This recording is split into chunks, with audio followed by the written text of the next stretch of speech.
안녕하세요. 익명의 도시입니다.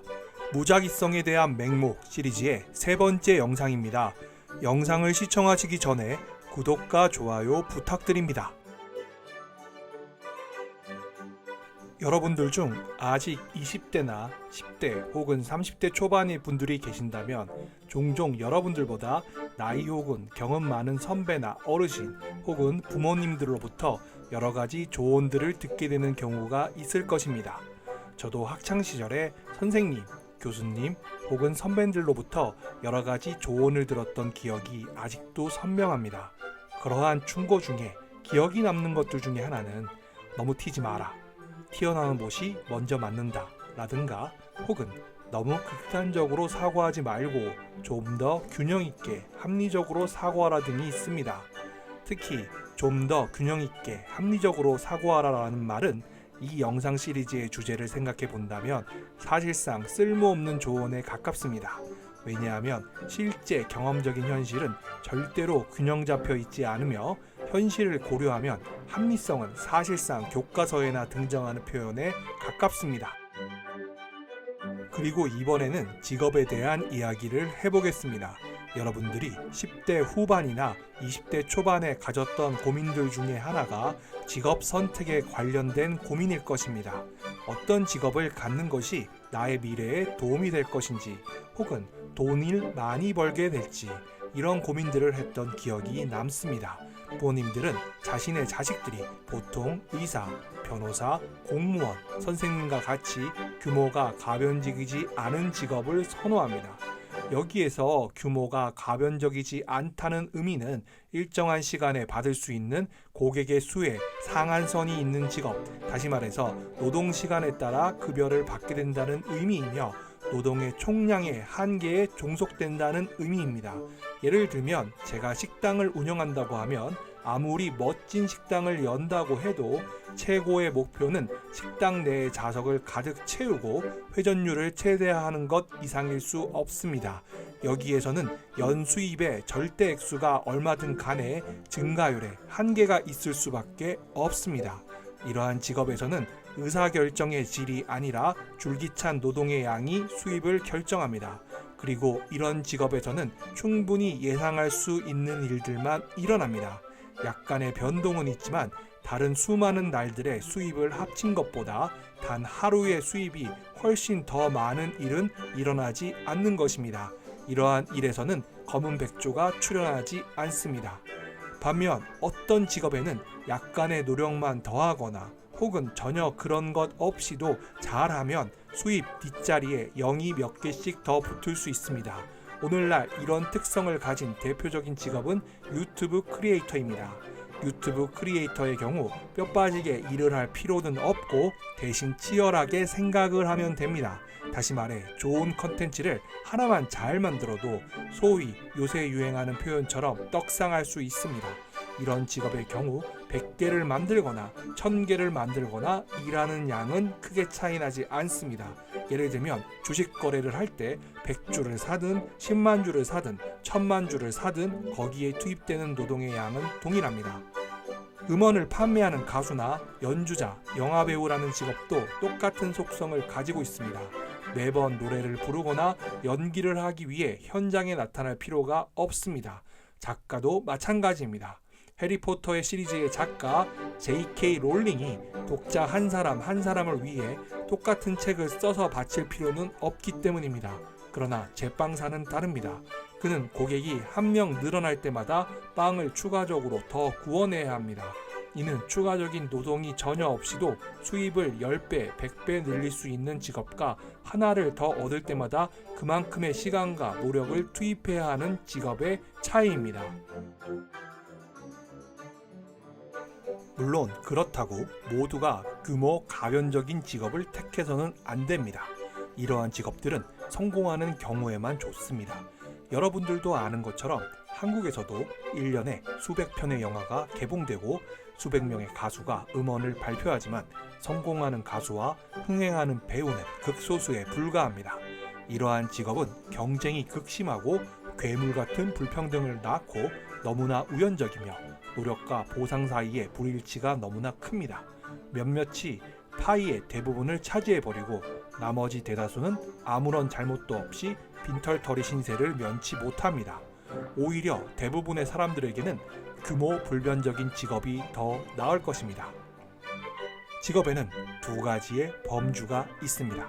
첫째, 규모 불변적인 직업, 평범한 것, 평균적인 것, 중도적인 것에 의해 추동됩니다.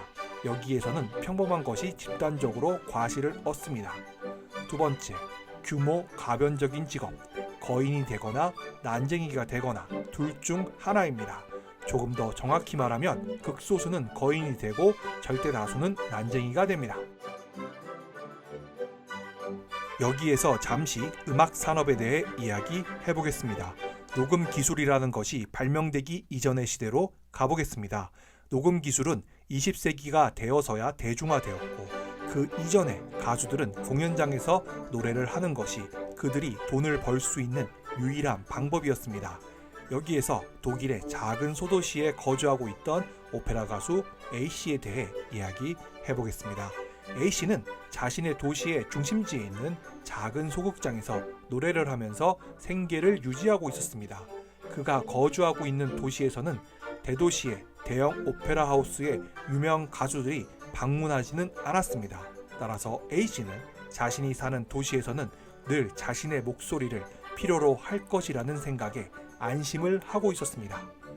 A씨가 자신의 목소리를 자신이 거주하는 도시 바깥으로 내보낼 방법이 없었던 것처럼 유명 가수들도 자신들의 지역 바깥으로 목소리를 내보냄으로써 지방의 토착 가수들을 위협할 수 없었습니다. 이 당시만 해도 아직 노래를 저장할 방법이 없었으므로 A씨는 자신의 노래를 필요로 하는 고객의 요청이 있을 때마다 마치 이발사가 직접 손님의 머리를 손질하듯이 언제나 현장에 방문해서 직접 노래를 불러야 했습니다. 당시에는 파이가 불평등하게 분배되기는 했지만 참을 만한 정도였습니다.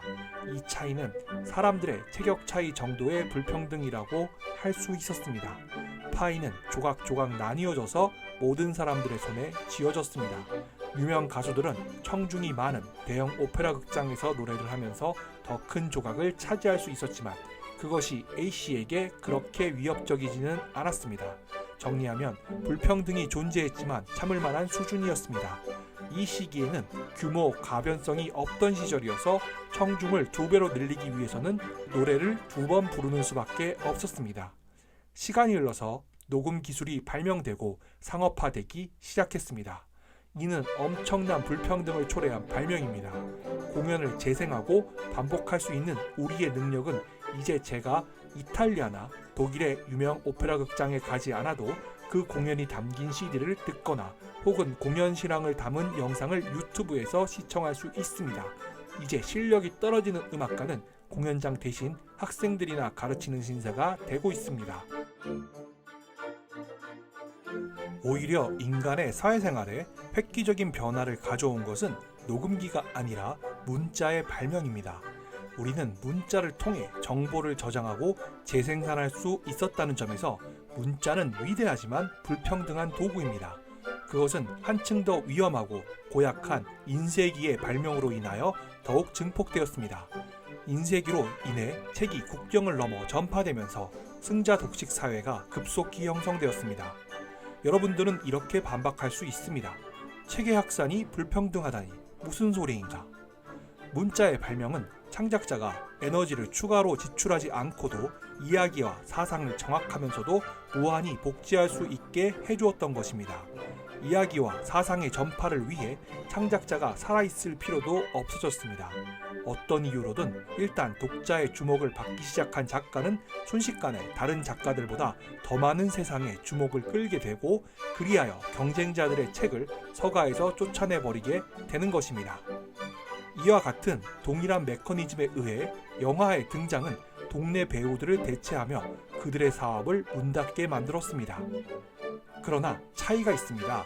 피아니스트나 뇌신경외과 의사처럼 전문성이 중요한 분야에서는 재능을 확인하기가 쉬우며 따라서 주관적인 견해는 상대적으로 덜 작용합니다. 불평등은 약간 나아 보이는 자가 파이 전보를 차지할 때 발생합니다. 그러나 영화 같은 예술 분야에서는 이러한 상황이 대단히 심각합니다.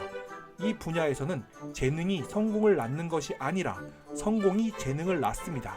이러한 영화계를 지배하는 불확실성을 연구한 학자에 의하면 우리가 흔히 재주라고 말하는 것이 실은 사후에 부여된 속성이라는 씁쓸한 사실이라는 것입니다.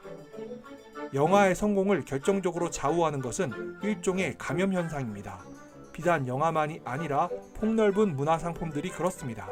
사람들이 특정한 예술 작품을 사랑하는 것은 예술 그 자체에 매료되어서만이 아니라 특정 집단의 소속감을 느끼기 위해서이기도 합니다.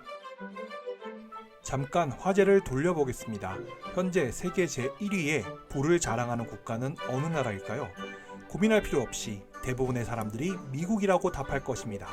그렇다면 왜 미국이 가장 부유한 국가일까요? 이 문제에 대한 답은 여러 가지가 있지만 조금 전에 설명했던 규모 가변성과 관련하여 답을 하자면 미국은 생산에서 규모 가변성이 큰 산업이 가장 발전한 국가라고 할 수 있습니다. 미국인들은 창의적인 일들, 말하자면 컨셉트나 아이디어의 생산에 더 몰두하는 경향이 있습니다. 이런 일들은 생산에서 규모 가변성이 큰 부분들입니다. 반면 규모 가변성이 낮은 직업들은 분리하여 해외로 수출해버립니다. 예를 들면 신발 디자인은 신발 제조보다 더 많은 금전적 가치를 얻습니다. 나이키를 생각해보면 이 기업은 노하우와 아이디어를 생각해내고 조직하고 지렛대로 활용하는 것만으로 엄청난 수입을 얻습니다. 반면 개발도상국에 위치한 나이키의 하청 공장들은 힘겨운 일을 맡고 있습니다. 미국 내에서 제조업 일자리가 줄어드는데도 오히려 미국인들의 전체적인 생활 수준이 올라가는 것은 이러한 측면도 작용한다고 볼 수 있습니다. 이번에는 사고 실험을 해봅시다. 전체 인구 중에서 1000명을 무작위로 뽑아서 운동장에 모이도록 합니다. 이 집단에 대해서 우리가 생각할 수 있는 가장 뚱뚱한 사람을 상상해보고 이 사람도 이 1000명 안에 집어넣도록 합니다. 그러나 이 사람의 몸무게가 평균 체중의 3배 정도인 180에서 230kg쯤 된다고 하더라도 이 사람의 몸무게가 전체 인구의 총 몸무게에 기여하는 바는 대단히 미미합니다. 더 극단적인 경우도 생각해봅니다. 지구상에서 생물학적으로 얻을 수 있는 가장 무거운 체중의 소유자를 상상해봅니다. 그렇다 하더라도 이 사람의 몸무게가 전체 인구의 총 몸무게에서 차지하는 비중은 극히 미미합니다. 만일 표본 집단의 수가 10,000명이라면 이 사람이 총 몸무게에 기여하는 부분은 거의 0에 가깝습니다. 이런 의미에서 이를 평범의 영역이라고 지칭할 수 있고 이곳에서는 개별 사건 하나하나는 특별한 의미를 지니기 어렵고 집단적으로만 의미를 지닙니다. 다시 말해 만약 표본이 크다면 어떠한 단일 사례가 전체에 의미심장한 변화를 일으킬 수 없습니다. 큰 관측값 하나가 인상적일 수는 있지만 그것이 전체에서 차지하는 비중은 미미합니다. 이번에는 극단의 영역에 대해 이야기해보겠습니다. 마찬가지로 운동장에 1000명을 모아보겠습니다. 이번에는 여기에 딱 한 사람, 빌 게이츠를 더 추가하는데 그는 지구상에서 가장 부유한 사람 중에 한 명입니다. 그의 재산은 거의 800억 달러에 이르는 것으로 알려져 있습니다. 그러나 나머지 1000명의 총 재산을 합한 금액은 수백만 달러 혹은 잘해야 수천만 달러일 것입니다. 그렇다면 빌 게이츠의 재산은 전체 재산의 몇 %를 대표할까요? 나머지 1000명의 재산을 다 합쳐도 아마 빌 게이츠 재산을 반올림할 때의 오차에 불과합니다. 여기에서 빌 게이츠 재산이 전체에서 차지하는 비중을 앞에 몸무게 사례로 환산하면 230만 kg에 해당됩니다. 이러한 현상은 학술 논문 인용 빈도, 미디어 노출 정도, 수입, 기업의 규모 등등에도 적용할 수 있습니다. 이러한 극단의 영역에서는 불평등이 극심해서 하나의 관측값이 불균형한 비율로 전체에 충격을 가합니다. 몸무게, 키, 칼로리 섭취 등은 평범의 영역에 속하는 것들인 반면에 부는 그렇지 않습니다. 사회적 사건들은 대부분 극단의 영역에 속합니다. 다시 말해서 사회적 양은 정보적인 것이지 물리적인 것이 아닙니다. 우리는 그것을 만질 수가 없습니다. 은행 계좌에 들어있는 돈은 중요한 무엇이기는 하지만 분명한 것은 그것이 물리적인 것은 아니라는 점입니다. 돈은 그저 숫자에 불과합니다.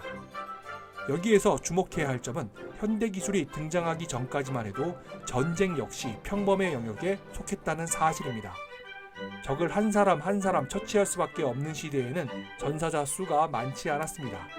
오늘날에는 대량 살상 무기로 인하여 단추 하나, 미치광이 한 명, 단 한 번의 작은 실수로도 지구상의 인간을 다 쓸어버릴 수도 있습니다. 이제 이 시리즈의 첫 번째 영상에서 등장했던 검은 백조의 함의에 대해 생각해 보겠습니다. 이는 극단의 영역에서는 검은 백조가 등장할 수 있으며 실제로 그렇습니다. 몇 안 되는 사건들이 역사에 엄청난 영향을 미치지 않습니까? 바로 그것이 이 영상 시리즈의 중심 주제입니다. 이러한 극단의 영역과 평범의 영역 사이의 차이는 사회적 공평성과 사건들의 역학 모두에 심각한 파장을 불러옵니다. 이러한 차이가 인간의 지식에 미치는 영향에 대해 이야기해 보겠습니다. 만약 외계인이 지구에 와서 지구 거주민들의 키를 측정하는 일을 한다고 해보겠습니다. 아마 외계인이 인간 100명의 키를 측정하기만 하면 인간의 평균 신장에 대해 틀림없는 결론을 얻을 수 있을 것입니다. 여기에서는 하나의 극단적인 값이 존재한다고 해도 이 측정 대상, 키가 평범의 영역에 속해 있기 때문에 우리는 이를 예외적인 값으로 취급하고 평균을 측정할 수 있고 그 측정값에 대해 안심할 수 있습니다. 이에 대한 인식론적 결론은 평범의 영역에서의 무장의성으로는 하나의 사건이 하나의 현상을 지배해버리는 검은 백조의 출현이 불가능하다는 것입니다. 반면 여러분이 극단의 영역에 속하는 양을 다루고 있다면 어떤 표본으로부터 평균값을 산정해내기가 녹록지 않을 것입니다. 왜냐하면 단 하나의 관측값이 평균값을 좌우해버리기 때문입니다. 이러한 세계에서는 자료에서 이끌어낸 지식은 의심해야 합니다. 평범의 영역에서 자료를 바탕으로 알 수 있는 지식은 정보가 주어짐에 따라 빠르게 증가합니다. 그러나 극단의 영역에서 지식은 느리게 증가하며 축적된 자료와 어긋나기 일쑤입니다. 그렇다면 이제 평범의 영역과 극단의 영역에 속하는 것의 사례들을 볼 필요가 있습니다. 이는 규모 가변적인 것과 규모 불변적인 것을 구분하는 것에 따라 나뉘어집니다. 첫째, 평범의 영역. 키, 체중, 칼로리 섭취, 빵집 주인, 작은 식당의 주인, 치과 의사 등의 수입, 자동차 사고, 사망률, IQ 등. 두 번째, 극단의 영역.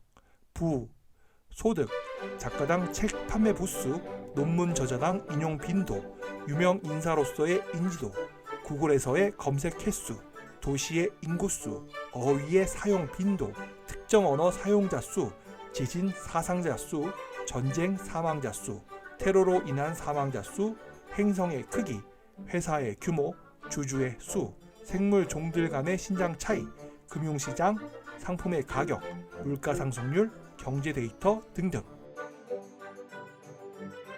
두 영역의 차이는 다음과 같습니다. 평범의 영역은 우리가 집단적인 것, 진부한 것, 명백한 것, 예상되는 것의 지배를 견뎌야 하는 곳입니다. 반면 극단의 영역은 우리가 단 하나의 것, 우발적인 것, 보이지 않는 것, 예상치 못한 것에 난폭한 지배에 내맡겨져 있는 곳입니다. 우리는 아무리 노력해도 하루 저녁에 목표 체중에 도달할 수는 없습니다. 마찬가지로 치과 의사가 단 하루 만에 부자가 될 수 없습니다. 그러나 여러분들이 극단의 영역에 기반을 둔 투기꾼이라면 여러분은 딱 1분 만에 막대한 재산을 손에 넣을 수도 있고 그것을 날려버릴 수도 있습니다.